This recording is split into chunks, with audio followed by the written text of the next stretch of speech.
జిల్లా కదిరి నియోజకవర్గ Janasena incharge advocate Bhairav ప్రసాద్పై ఆయన భార్య శశికళ పోలీసులు ఫిర్యాదు చేశారు. ఇతర మహిళలతో వివాహేతర సంబంధాలు పెట్టుకుని కట్నం కోసం వేధిస్తున్నారంటూ ఫిర్యాదులో తెలిపారు. మగపిల్లాడిని కనకుండా ఆడపిల్లని కన్నట్టు ప్రతిరోజు దూషిస్తున్నారని ఆవేదన వ్యక్తం చేశారు.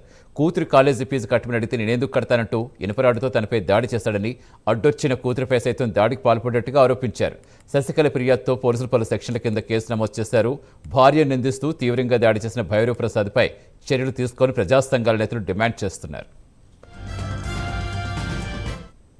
కదిరి టౌన్ ఎన్జిఓ కాలనీకి చెందిన పి శశికళ అనే ఆమె తన కుమార్తె సాయి వర్షినితో పాటు గత రాత్రి కదిరి ప్రభుత్వ ఆసుపత్రి నందు అడ్మిట్ కావడం జరిగింది.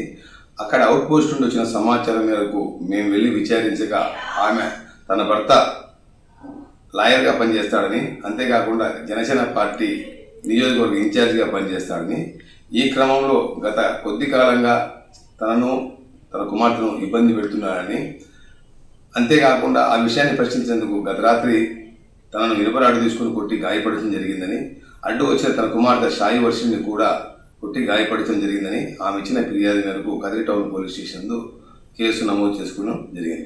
కదిరి టౌన్ ఎన్జిఓ కాలనీకి చెందిన పి శశికళ అనే ఆమె తన కుమార్తె సాయి వర్షినితో పాటు గత రాత్రి కదిరి ప్రభుత్వ ఆసుపత్రి నందు అడ్మిట్ కావడం జరిగింది.